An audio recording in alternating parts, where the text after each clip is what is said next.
gentleman from South Carolina. Gentleman yield. Yield South Carolina, Mr. Duncan. I thank the gentleman. You hit on a really good point there. Kind of ties in with what we're talking about with critical minerals. None of this alternative energy, wind and solar, work without critical minerals. But the alternative energy really doesn't work without natural gas. Without the battery storage that you talk so succinctly about. Battery storage, I don't know how it is in Indiana, but in South Carolina, the sun doesn't always shine and the wind doesn't always blow.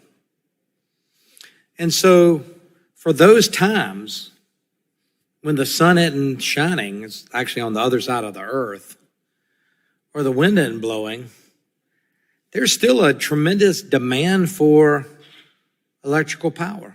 People are still washing clothes and still watching TV and reading to their kids hopefully at the dining room table, the kitchen table, where families learn in South Carolina. Electricity is needed. But without the ability to store vast quantities of power, wind and solar isn't possible. It's a supplemental.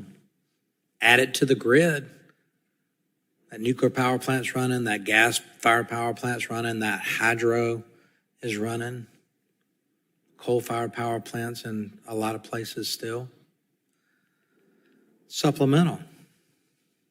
But none of this green energy stuff works without the critical minerals and without the battery storage.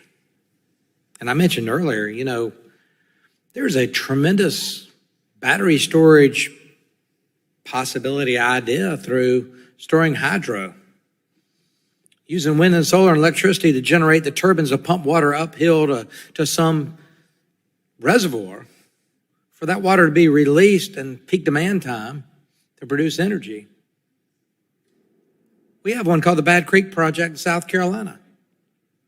Duke Energy, which has a nuclear power plant and provides most of the energy on the grid, but they do have peak demand. So they created a reservoir and they use the turbines that actually produce energy to reverse and pump that water uphill to be stored. And then when there is peak demand, that water is released, it flows through tunnels in the mountain, hits those turbines, and creates electricity.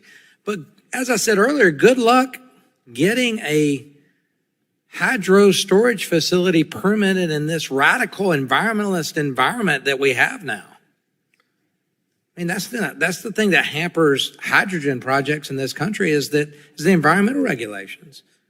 So with that, I appreciate you bringing these points, and I yield back to you.